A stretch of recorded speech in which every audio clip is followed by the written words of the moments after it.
हरे कृष्णा। एक बार आप सबका स्वागत।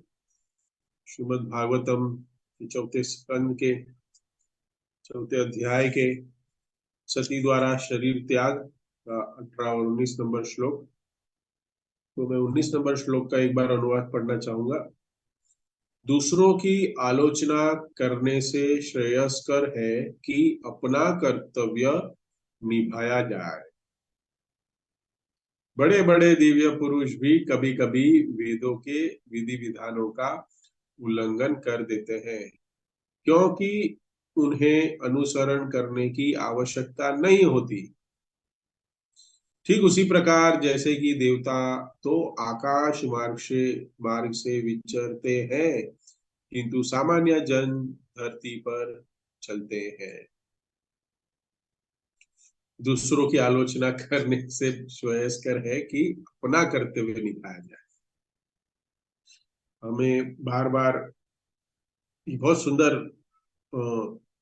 ये वाक्य है कि हम क्या कहते हैं, गॉसिप या फिर हम कहें निंदा, उसमें बहुत बार भाग लेते हैं। उसने ऐसे किया, उसने वैसे किया, वो करना चाहिए था, ये करना चाहिए था, ऐसे क्यों नहीं हुआ, वैसे क्यों नहीं हुआ, उसके में हम पड़े रहते हैं।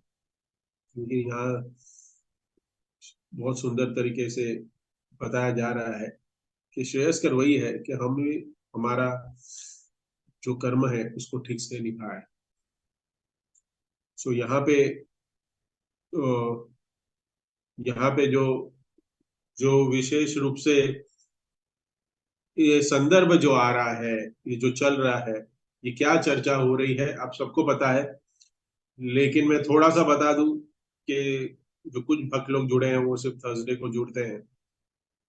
तो ये चर्चा चल रही है कि सती पार्वती माता वो अपने पिता के घर गई है और वहां पे इंसल्ट हुआ है अपना और अपने पतिदेव का, और उससे वो बहुत सारे तर्क वितर्क कर रही है, वो सारी आलोचना कर रही है, और अंत में अभी अपना शरीर त्याग करने का कह रही है कि मुझे आपसे ये दिया हुआ शरीर है, मैं उसको धारण नहीं करना चाहती, क्योंकि आपने मेरे पति और जो इतने महान शिव जी, जो स्वयं एक वैष्णव नाम रथा शंभु, जो सबसे परम वैष्णव है, उनका आपने अपमान किया है, जिसके वजह से आपने दिया हुआ ये जो शरीर मुझे नहीं चाहिए। I will give up this, मैं इसका त्याग करूंगी। तो ये जो पूरे 4 अध्याय है, ये जो चौथे स्कंद के 4 अध्याय जो बता रहे हैं, पहले 4 अध्याय जो हम पढ़ रहे हैं, ये मुख्य रूप से शिव जी की विशेष स्थिति और स्पष्ट रूप से शिव जी कितने महान है, महान भक्त है, इसको यहाँ पे स्थापित किया गया है कि महान भक्त है। देखो, शिव पुराण में कैसे अलग अलग पुराण है, उसमें से ये हमारा अमल पुराण है, जिसको हम श्रीमद् भागवतम कहते हैं, कि जो अमल पुराण, सारे पुराण सारे शास्त्रों का राजा है ये। तो हम देखते हैं कभी कभी कोई व्यक्ति जो शिव जी के बड़े भक्त होते हैं, वो कहते हैं कि नहीं, शिव जी भी भगवान है, शिव जी में भी कोई महान भक्त नहीं, वह स्वयं भगवान है। तो क्योंकि शिव पुराण में उनकी पूरी गाथा, पूरे गुण, उनके सारे क्या कंट्रोल करते हैं, पूरी सृष्टि उनके कंट्रोल में है, शिव पुराण में ये सब लिखा गया है।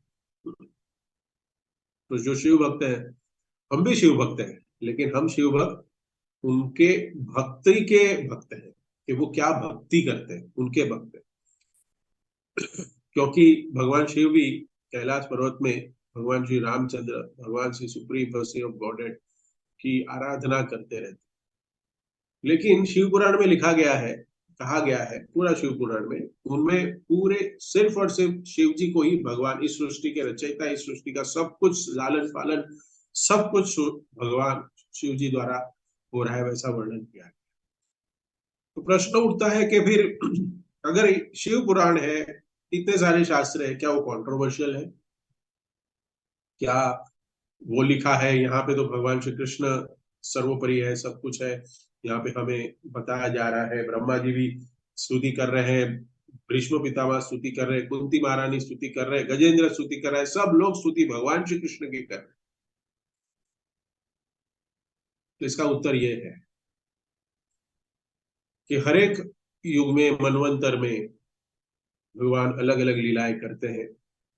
तो एक जो मनु है, एक जो हमारे मनवंतर है, जिसको तामस मनवंतर कहते हैं, उस मनवंतर में भगवान श्री कृष्ण ने कहा कि इस मनवंतर के आप अधिष्ठता होंगे, आप भगवान होंगे शिव जी को। You can see this is a gift. कभी कभी होता है ना कि एक पिता होता है, अपना बेटा होता है, तो कभी ऑफिस जाता है तो उसको अपनी चेयर पे बिठा देता है कि बैठ। जैसे कंट्रोल तो वही कर रहा है, लेकिन उसको बिठाता है। क्यों? कि प्रेम है, वो एक भक्त को गिफ्ट देना चाहते हैं। तो भगवान कहते हैं कि यू कंट्रोल, एक दिन एक पूरा मनमंत्र आप संभाल लो, you take a charge of it. तो इट एज ए गिफ्ट। और जब शिव जी ने सब ये कंट्रोल लिया, तभी ये शिव पुराण लिखी गई और देखा गया कि शिव जी की स्तुति हुई और शिव जी को भगवान माना गया। बट सिर्फ वो समय के लिए था, और तभी शिव पुराण उस समय के बारे में, उस मनवंतर के बारे में वर्णन करता है। पर यहाँ भगवान का हम देखते हैं कि भगवान अजन्मा, सनातन, कहीं कहीं there is no start. We can not say from here it is started, हम नहीं कह सकते। तभी से भगवान सब कुछ यहाँ अपने निर्देशन में सब कुछ चला है।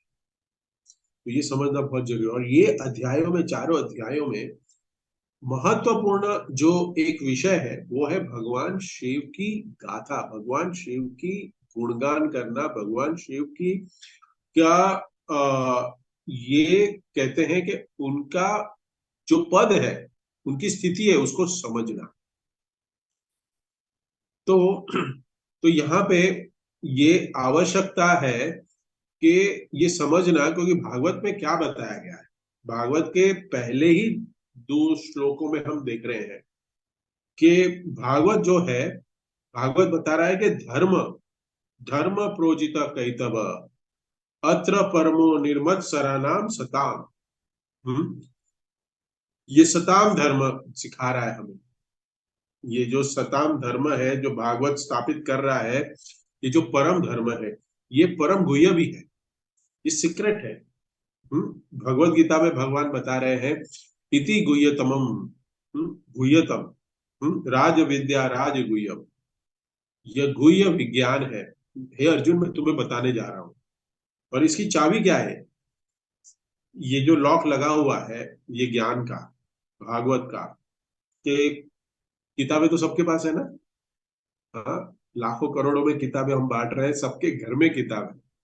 हाँ, बट उसका ज्ञान रिवील करने का जो चाबी चाहिए, समझने के लिए जो चाबी चाहिए, वो क्या है? हाँ, ये जो सीक्रेट नॉलेज है, ये सीक्रेट है, मतलब ये लॉक है, ताला लगा हुआ है। तो इस ताले की चाबी क्या है? क्या है? चैट में लिख के बता सकते हैं, लेकिन मैं ही बता देता हूं। महाजनोनियेन गथा गतस्य पंथा धर्मस्तु तत्व निहितम गुहाय महाजनो ये न गतस्थ पंथा। ये जो गुह्याय धर्म है, ये जो धर्म है हमारा, जो वेरी रेयरली गुह्य धर्म है, ये पढ़कर सुनकर आश्चर्य करके, ये आश्चर्य हो रहा है हमें, कि ये आश्चर्य से कोई देखता है, कोई आश्चर्य से सुनता है, ये आश्चर्य से सुनकर भी नहीं समझता। हाँ, कोई देख करके भी नहीं समझता। तो ये जो आत्मा का भगवान के साथ जो संबंध है, आत्मा और परमात्मा का, ये जो विज्ञान है, हाँ, ये, और उसके अंदर आत्मा का धर्म क्या है, ये जो विज्ञान है, ये बहुत ही गुह्य है। और धर्मस्तु तत्वम निहितम गुहाय, महाजनो ये ना गतस्थ पंथा, मतलब इसकी चाबी क्या है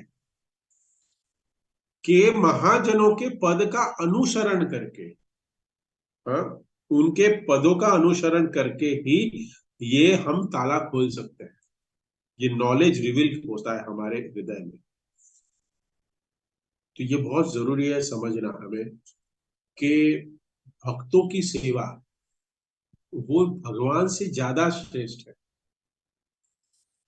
तो महाजन कौन है, प्रश्न आता है कि महाजन कितने हैं, 12 महाजन है महाजन। हम्म। तो महाजन हमें रास्ता बताएंगे कि महाजनों, ये जो श्रीमद् भागवतम है ना, ये सारी महाजनों के ऊपर है। ये महाजनों की पूरी गाथा है, महाजनों के पूरे चरित्र है, जिसको हम देख के, सुन के, समझ के हमें अपना आचरण में बदलाव ला सकते।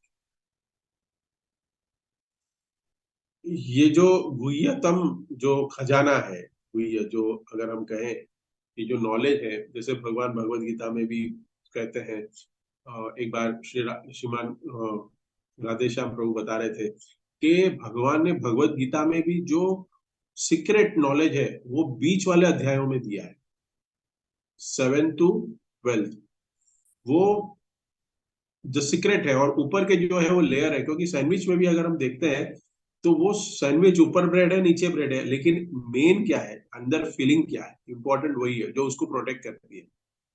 करेक्ट।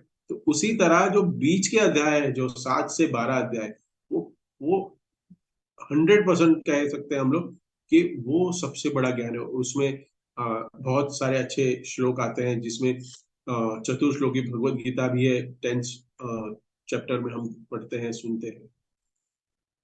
तो तो ये महाजनों के रास्तों पे चलना। और महाजन कौन है? हम्म, महाजन है, शंभु नारद, बाद कुमार कपिल, प्रहलादो जनको, हाँ, बलीर वही सखे, हाँ, तो 12 महाजन है। तो शिव जी तो है ही उसमें। शंभु। तो भागवत में ये 12 वो महाजनों की वही कथा का बताई गई। वही का टेबल टेबल अलग था।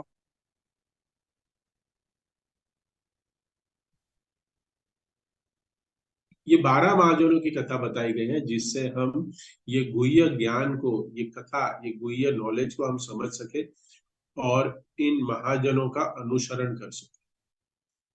हाँ, और यहाँ पे शिव जी के बारे में चर्चा हो रही है।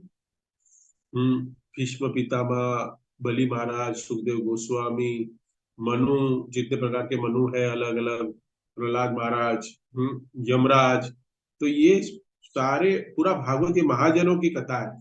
और महाजनों की कथा हम क्यों सुने? क्योंकि ये गुह्य धर्म को हम समझना चाहते हैं, बहुत जरूरी है। तो यहाँ पे शिव जी की जो चर्चा आई है, जिसमें विशेष रूप से आज का जो श्लोक है, इसमें सती, जो जो अध्याय है, उसमें सती अपने पिता को कटाक्ष कर रही है, क्योंकि पिता ने, दक्ष ने उनके पति का अपमान किया है।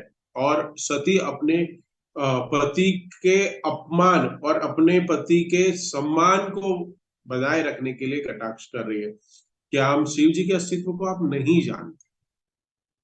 हाँ, तर्क पे तर्क हो रहे हैं पूरे श्लोकों में कि कैसे शिव जी एक महान भक्त है। तो दक्ष क्यों शिव जी से खुश नहीं है? दक्ष अपने जवाई से क्यों खुश नहीं है? क्योंकि शिव जी एक अवधूत है।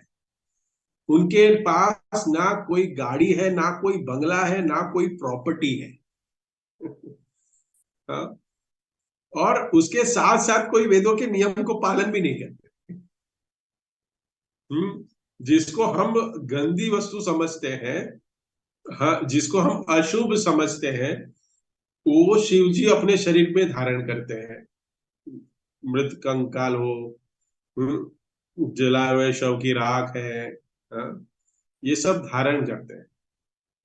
ये सब अत्यंत अशुभ है जो शिव जी धारण करके चलते हैं। तो दक्ष ने कहा कि मैं शादी कराना ही नहीं चाहता था इससे, मैं शादी के लिए एग्री नहीं था। ये जब प्रपोजल आया, लेकिन क्या करे, ऐसे व्यक्ति प्रपोजल लेके आया जिससे मैं ना नहीं बोल पाया। और कौन प्रपोजल लाया था? आप में से कोई दिए थे क्या प्रपोजल? हाँ? ब्रह्मा जी ने दिया था। ब्रह्मा जी प्रपोजल लाए थे। और ये ब्रह्मा जी ने कहा, और एक रिस्पेक्ट के लिए मुझे करानी पड़ी, नहीं तो मैं नहीं कराता।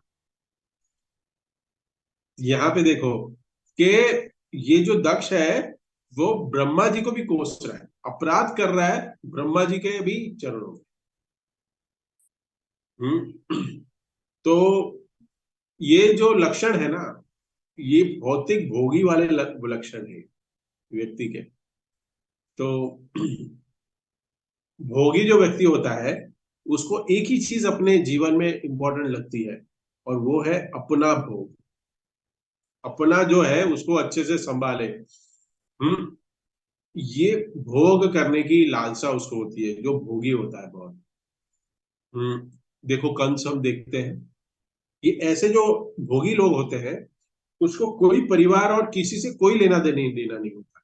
वो सिर्फ और सिर्फ अपने लिए ही, अपने लिए अपने सारे कर्मों को करता है, और ऐसे ऐसे क्रियाओं में बंधा होता है कि बस ये वो सिर्फ संसार को भोगना चाहता है, और उस भोगने में उसको कुछ सही और गलत नहीं दिखता।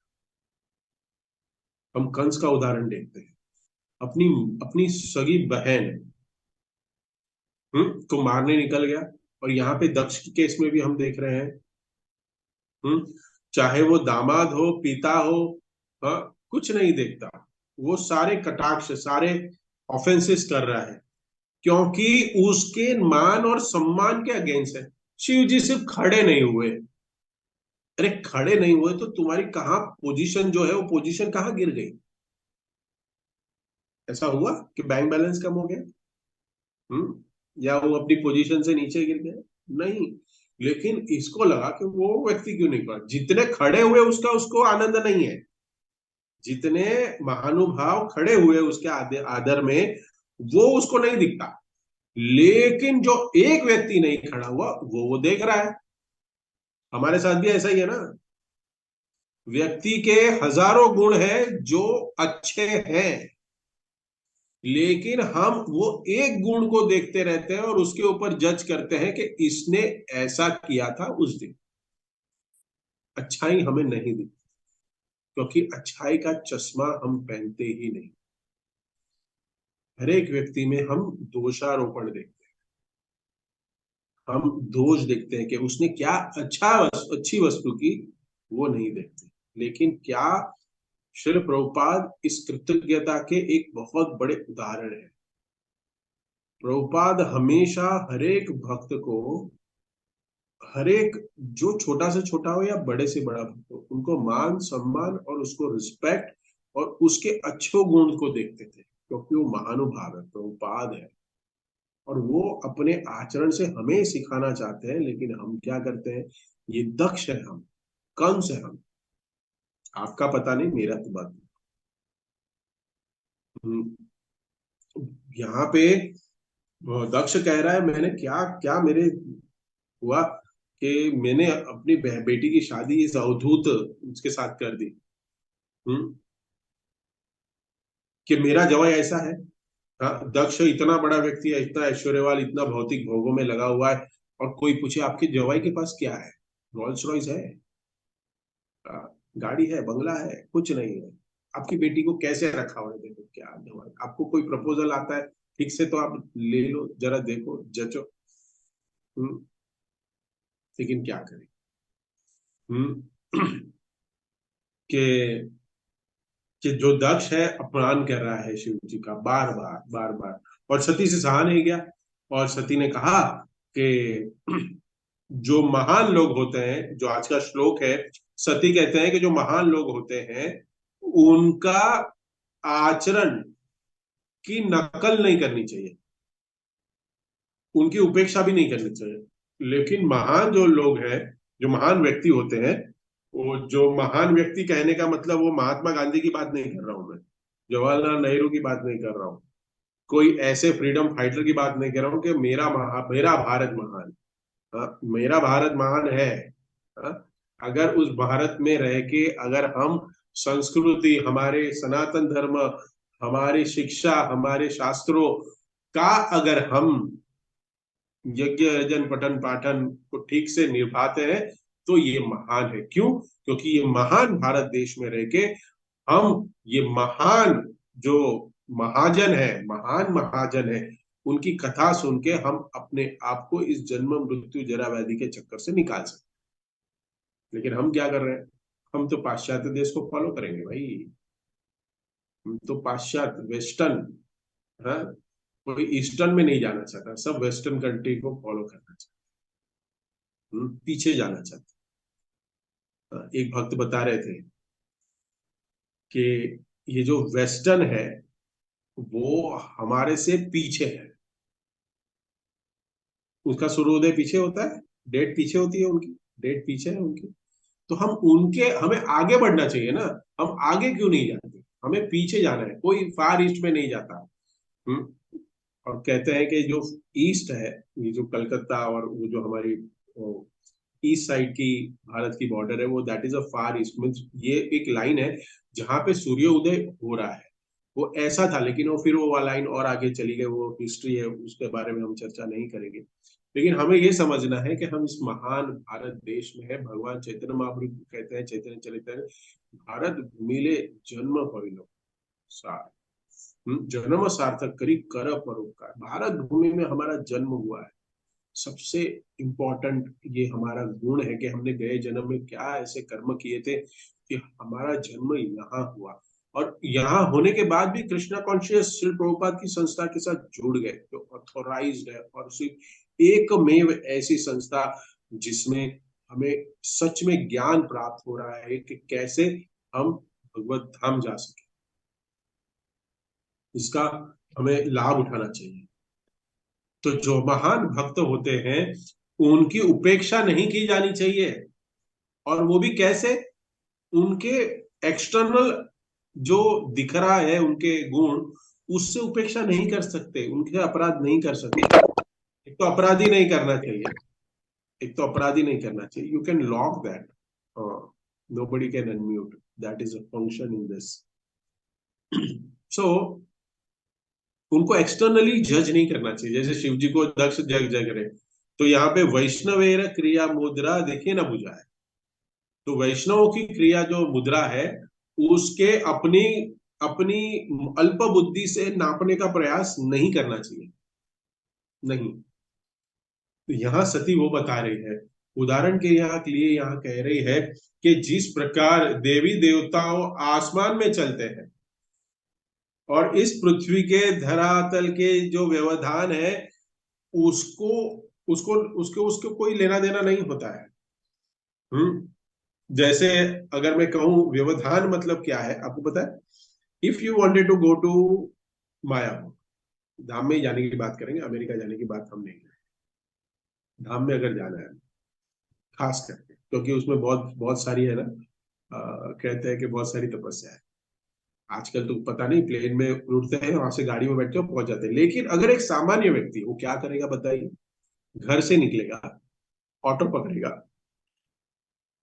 जाएगा सीएसटी स्टेशन, फिर वहां से सामान उतारेगा, कुली मिला तो ठीक है, कुली के लिए पैसा है तो ठीक है, नहीं तो खुद उठाएगा और फिर ट्रेन में बैठेगा, अपनी सीट पे जाके बैठेगा।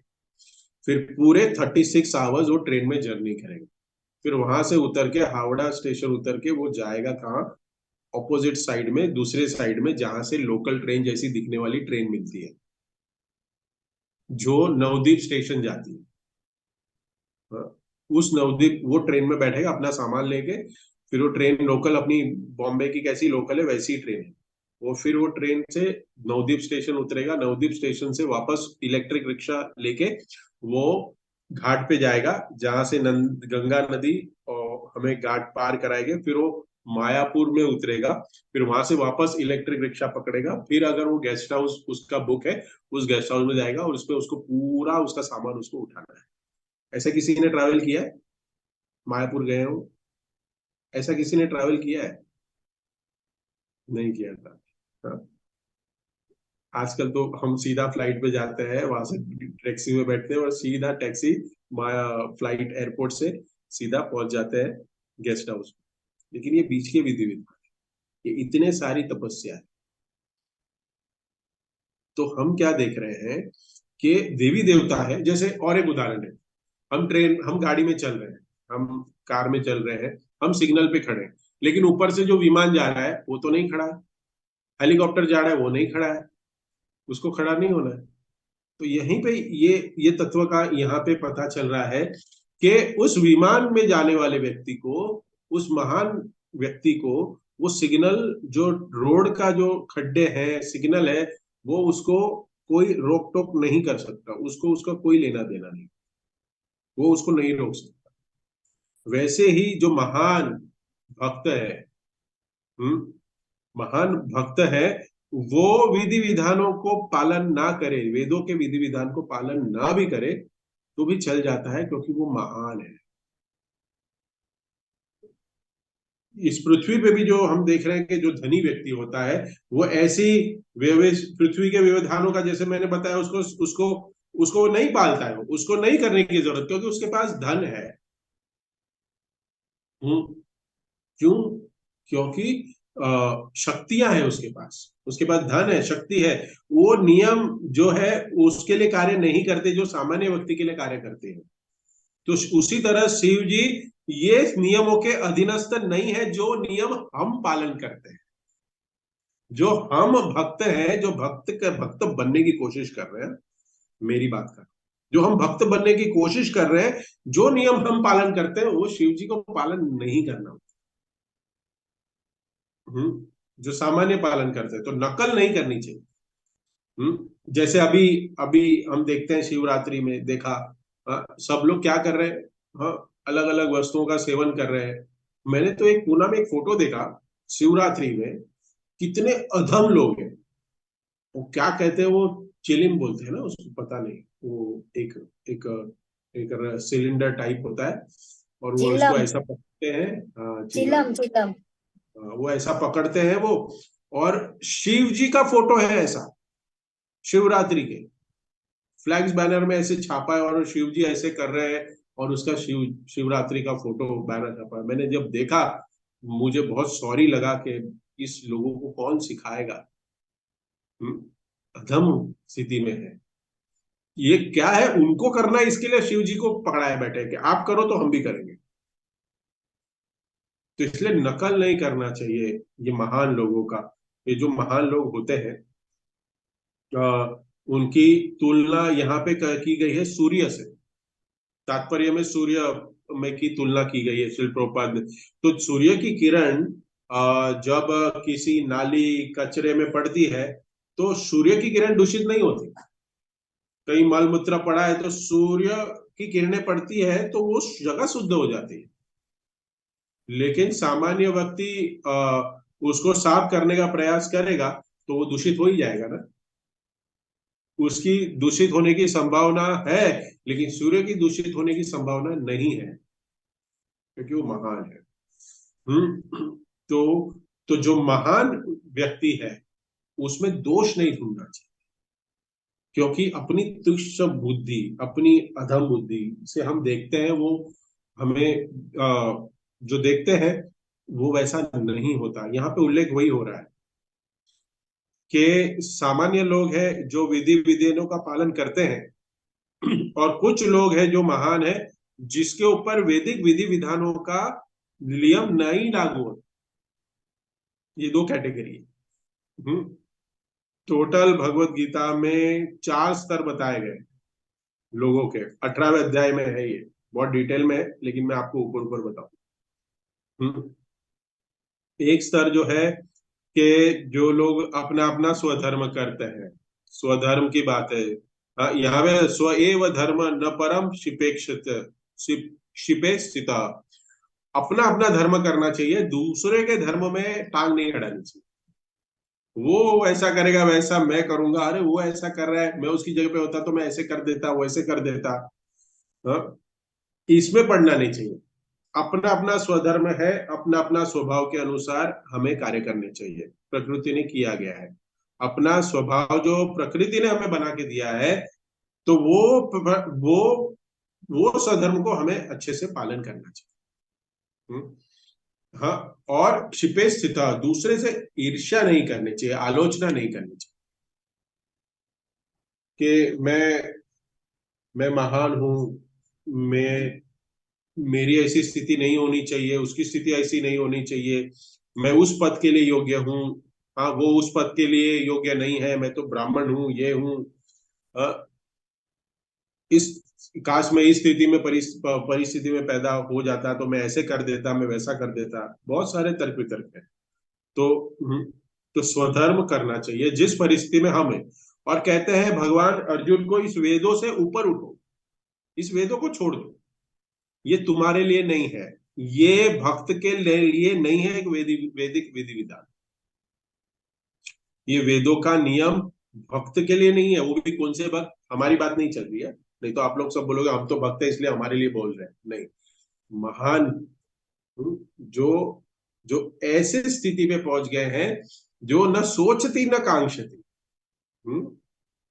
जो नेक्टर ऑफ डिवोशन को अपने हृदय में, अपने कहते हैं ना ब्लड में, खून में समा लेते हैं, भक्त है वैसे, जो निरंतर भगवान का हरि नाम लेते हैं और जो निरंतर भगवान की सेवा में लगे हुए हैं, उनके लिए भगवान कह रहे हैं, अर्जुन को कह रहे हैं कि तुम ऐसे छोड़ दो, इसको वेदों को छोड़ दो। सर्वधर्मान परित्यज्य माम एकम शरणम व्रज। हाँ, और बोलना नहीं पड़ता है किसी को, लेक्चर में सुनना नहीं पड़ता है उसको कि प्रभु जी ये छोड़ दीजिए, माता जी ये छोड़ दीजिए, भगवान श्री कृष्ण को ही सर्वस्व समझिए, ये सर्वधर्म को छोड़ दीजिए, उसको बोलना नहीं पड़ता है, वो स्वेच्छा से छोड़ देता है, महान भक्त। सो प्रभुपाद लिखते हैं कि for one who has nothing to achieve, सुनिएगा ठीक से, for one who has nothing to achieved, certainly he has nothing to perform anything in this material life. जिसको इस संसार में कुछ पाने की इच्छा नहीं है, उसके लिए इस संसार में कोई कर्म बने ही नहीं है। जिसको तृष्णा है उसके लिए सारे कर्म है। इच्छा है, वो इच्छा के लिए तो कार्य करना पड़ता है हमें।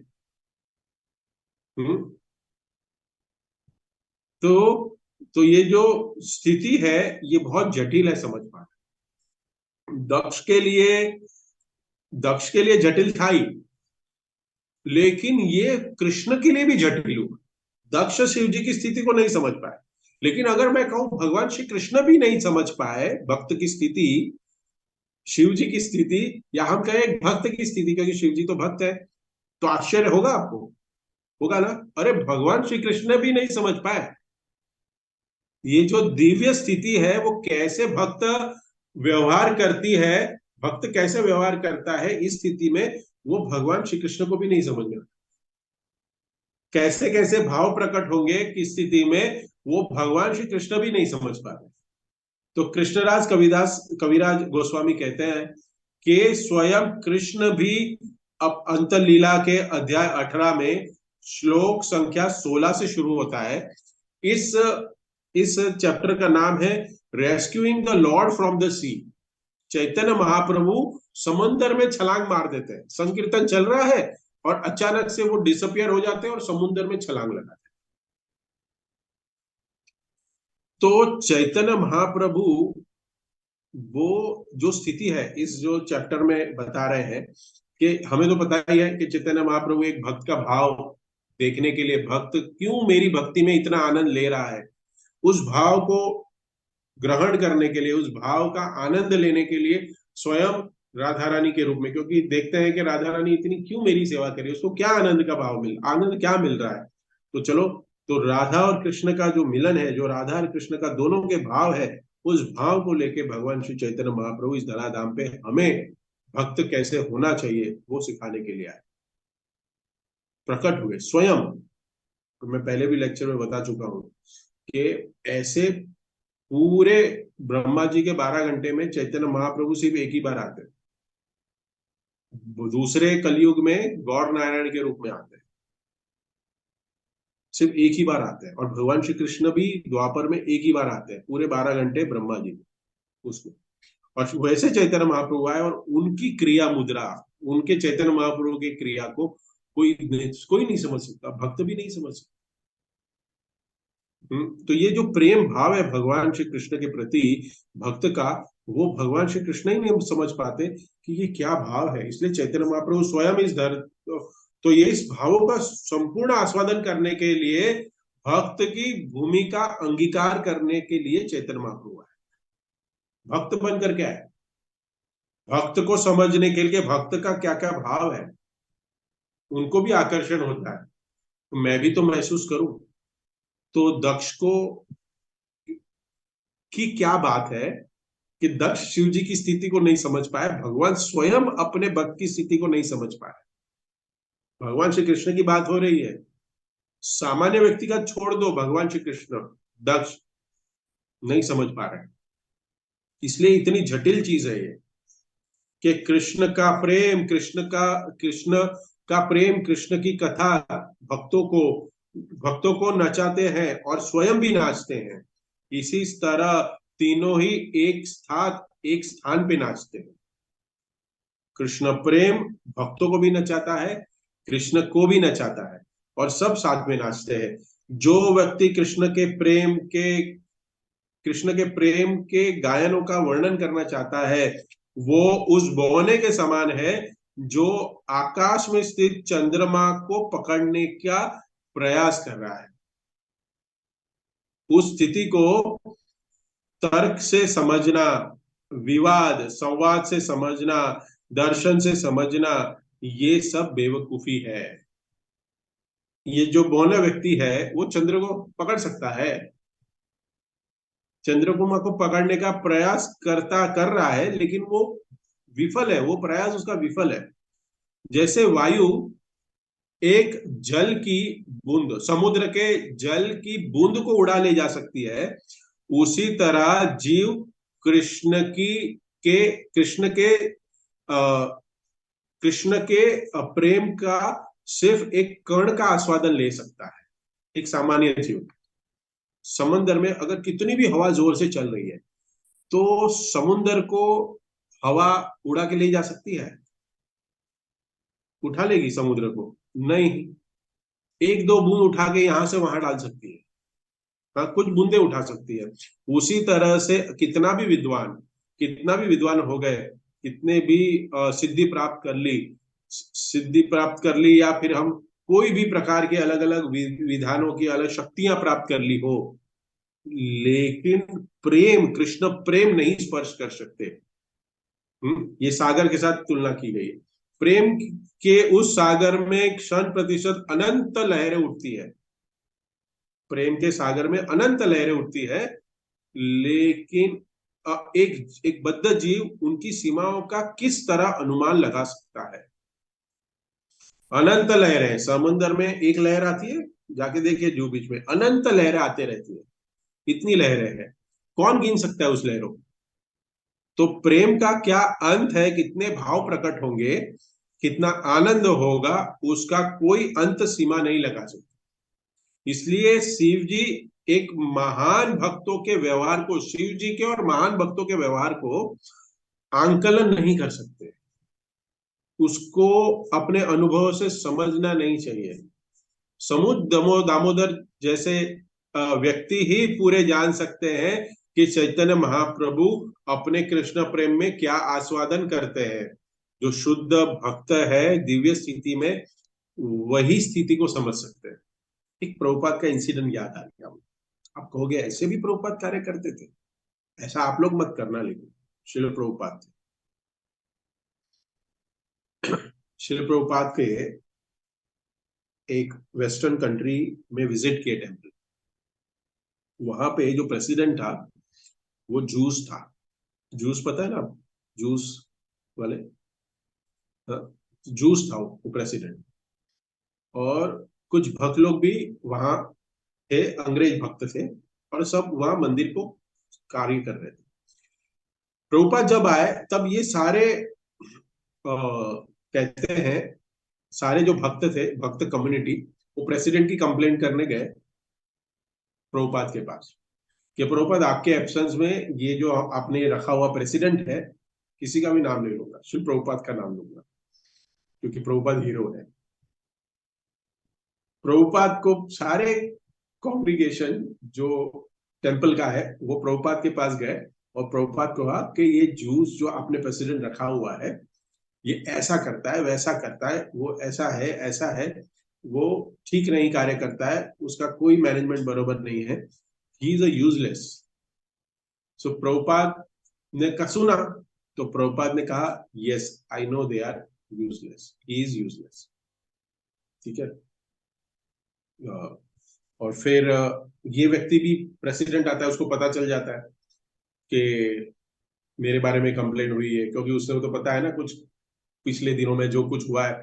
और अभी उनका बॉस आए हैं, प्रभुपाद आए हैं, तो कुछ ना कुछ लोग गए रूम में मीटिंग करने के लिए, तो उसको डर लग रहा है कि मेरे बारे में कुछ कह रहे हैं या कुछ कहा होगा प्रभुपाद को।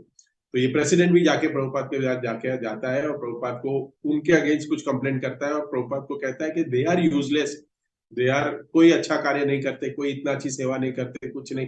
ये मैं कैसे कैसे प्रेसिडेंटशिप निभा रहा हूँ, मैं मंदिर चला रहा हूँ, कितने प्रॉब्लम्स है मुझे। तो प्रभुपाद कहते हैं yes I know they are useless. Prabhupada उनको भी कहते हैं, जो भक्त है उनको भी कहते हैं दे आर यूजलेस, हाँ मुझे पता है। तो ये भक्त क्या करता है, प्रेसिडेंट है, वो जाके सारे भक्तों के पास जाके कहते हैं कि तुम लोग मेरी कंप्लेंट करने गए, देखो प्रभुपाद ने तुम लोग को यूजलेस कहा है, प्रभुपाद ने तुमको कहा they are you all are useless. ये सारे भक्त चले गए किसके पास, प्रभुपाद के पास, कि प्रभुपाद ने इस व्यक्ति को, हमारे प्रेसिडेंट को हमारे बारे में कंप्लेंट की, ऐसे कहा। प्रभुपाद ने कहा Prabhupada you have told him that we are all useless. Prabhupada said no. Prabhupada ने कहा नहीं कहा मैंने, जबकि कहा था प्रभुपाद ने कहा मैंने नहीं कहा। फिर ये लोग गए और उसके साथ झगड़ा करने लगे, प्रेसिडेंट के साथ, कांग्रेगेशन जो डिवोटी थे। बोलता तुम झूठ बोलते हो, हमारे प्रभुपाद ऐसे बोल ही नहीं सकते, तुम झूठे हो। बोलता नहीं प्रभुपाद ने मुझे कहा था यू ऑल आर यूजलेस। नहीं तुम झूठ बोल रहे हो, प्रभुपाद बोल ही नहीं सकते, हमने प्रभुपाद से पूछा तो प्रभुपाद ने बोला नो। फिर ये प्रेसिडेंट प्रभुपाद के पास गया। Prabhupada you said they are useless to me. Prabhupada said yes I said they are useless, but I didn't said के you go and tell them that I have told useless. मैं तुम्हें ये बताने के लिए नहीं बोला था कि तुम उनको जाके बोल दो कि you are useless, all are useless, मैंने ये नहीं बोला था आपको। तो ये प्रभुपाद का जो जो इंसिडेंट है कि प्रभुपाद ने ये मैनेजमेंट स्किल्स है, उससे क्या लगता है कि प्रभुपाद, अरे प्रभुपाद झूठ बोल रहे, नहीं प्रभुपाद झूठ नहीं बोल रहे, प्रभुपाद मैनेज कर रहे हैं दोनों को। क्योंकि प्रभुपाद का उद्देश्य क्या है, प्रभुपाद जी का उद्देश्य यह है कि प्रेसिडेंट और कांग्रेगेशन के बीच में मनमनाव बन के मंदिर चलते रहे, भक्त बनते रहे, प्रचार होता रहे। और प्रभुपाद एक सेंटेंस में लिखते भी है एक अलग संदर्भ में कि there will be always conflict. दो व्यक्ति अगर है तो उन दोनों के मनमुटाव, ये कॉन्फ्लिक्ट होते रहेगा, क्योंकि ये मटेरियल वर्ल्ड है तो नहीं होगा, लेकिन हमें दोनों को एडजस्ट करके कृष्ण भक्ति का प्रचार करना चाहिए। प्रभुपाद एक कंटेंट में लिखते हैं अपने तात्पर्य में। तो हम प्रभुपाद की क्या स्थिति वो नहीं समझ सकते, शिव जी की स्थिति क्या है हम नहीं समझ सकते, चैतन्य महाप्रभु की स्थिति क्या है वो हम नहीं समझ सकते। तो यहाँ पे वर्णन आता है जो ये विशेष लीला है, rescuing the lord from the sea, कि महाप्रभु कुछ कथा सुन रहे थे, हरिनाम कर रहे थे और भक्तों से समुद्र से पार हो रहे थे और अचानक से आभास हुआ कि वो समुद्र नहीं, वो यमुना है, यमुना है। और वो दौड़ने लगे और वो ऐसी तेजी से दौड़े, हवा की तेजी से, और हवा के वेग से दौड़े और गायब हो गए सारे भक्तों के बीच में से। भक्त लोग वहीं खड़े कि बहुत पीछा करने का प्रयास कर रहे हैं, लेकिन ऐसे निकल गए चैतन्य महाप्रभु, पता ही नहीं चला, और निकल के चैतन्य महाप्रभु समुद्र में कूद गए और डिसअपियर, समुद्र में कूद गए। और फिर समुद्र में कूदने के बाद बहते बहते वो पुरी से कोणार्क तक पहुंच गए। कोणार्क के तट पे मछुएरे ने उनको पकड़ लिया, जाल में पकड़ लिया। तो जाल में पकड़ा तो डर गया कि ये क्या आ गया, उनको तो जाल, मछुआरे को लगा बहुत हैवी मछली आई है, लेकिन ये मछली नहीं, ये तो एक शव है। तो यहाँ वर्णन आता है, आप लोग देख सकते हो अंत्य लीला के, चैतन्य चरितामृत के अंत्य लीला के 18वां अध्याय है ये जो है, rescuing the lord from the sea. बहुत सुंदर लीला है, आप लोग पढ़ सकते हैं ये इस क्लास होने के बाद, कि चैतन्य महाप्रभु ऐसी लीलाएं कर रहे हैं, हम कैसे समझेंगे भगवान है ये? चैतन्य महाप्रभु स्वयं भगवान है, ये ऐसी लीला है। लेकिन एक भक्त समझ सकता है।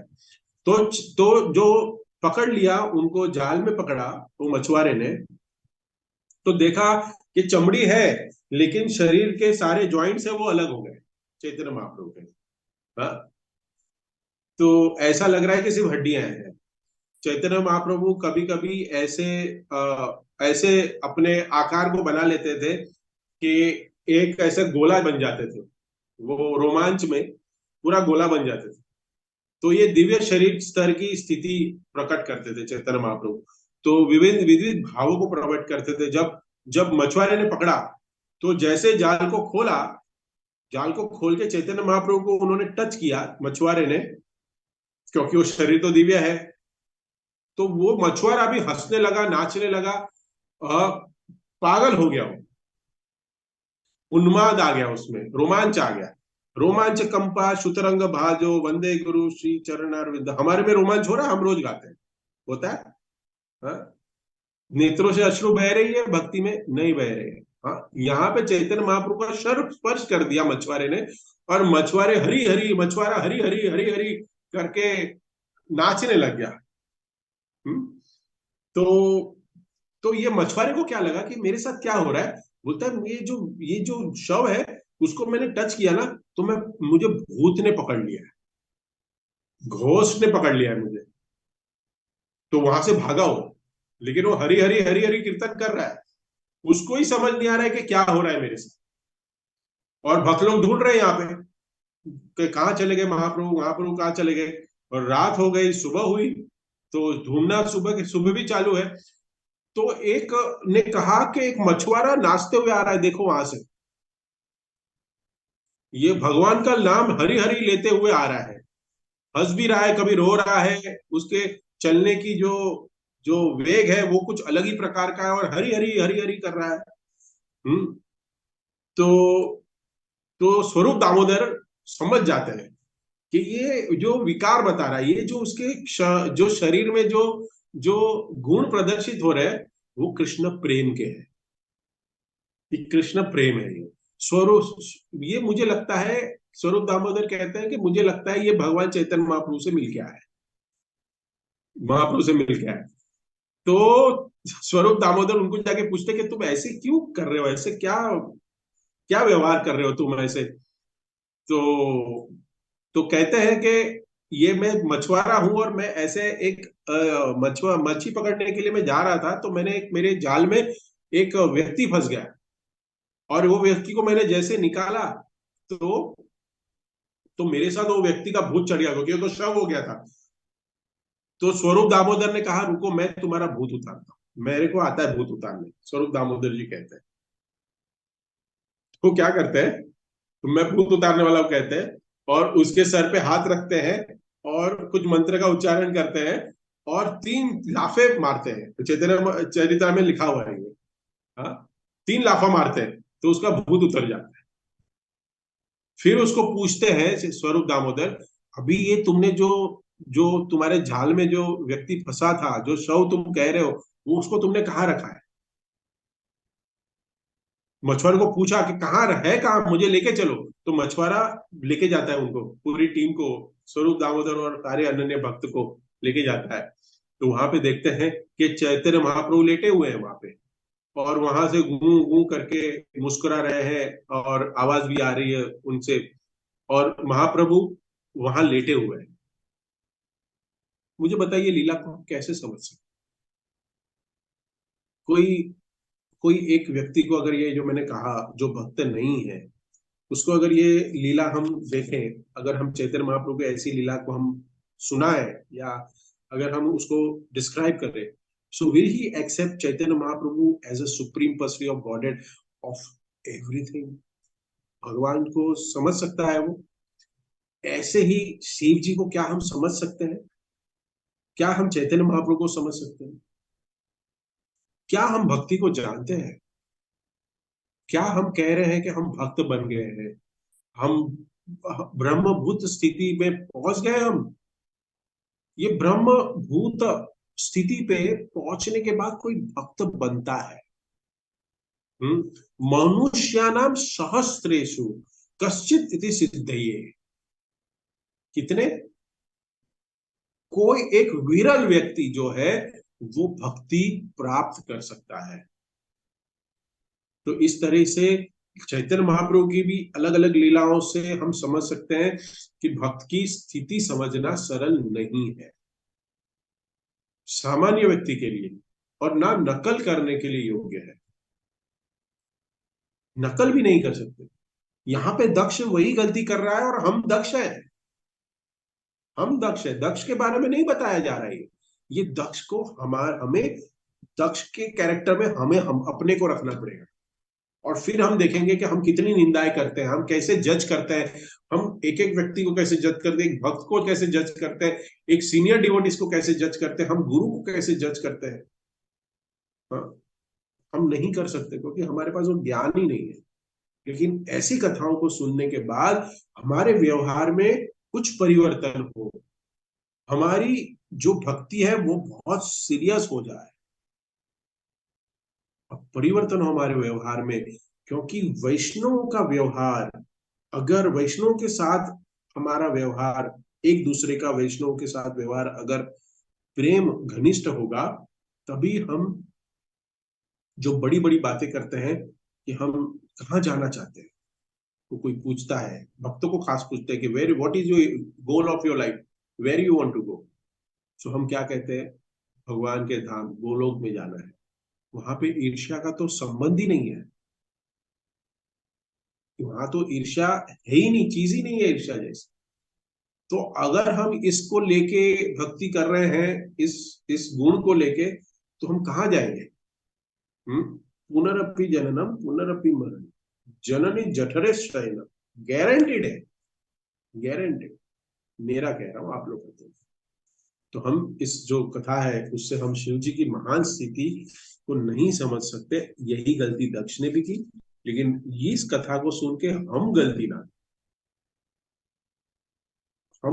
ना करें हमारे जीवन में। भक्तों को समझने के लिए हमारा व्यवहार को सुंदर बनाए, कंपैशनेट, करुणा सबके पर करे, और प्रचार करे, ग्रंथ वितरण करे, हरिनाम ले शुद्धता से, ये बहुत जरूरी है। तो इसी के साथ इस कथा को मैं विराम देता हूँ। किसी को भटका प्रश्न, कमेंट, टिप्पणी है तो पूछ सकते हैं, अदरवाइज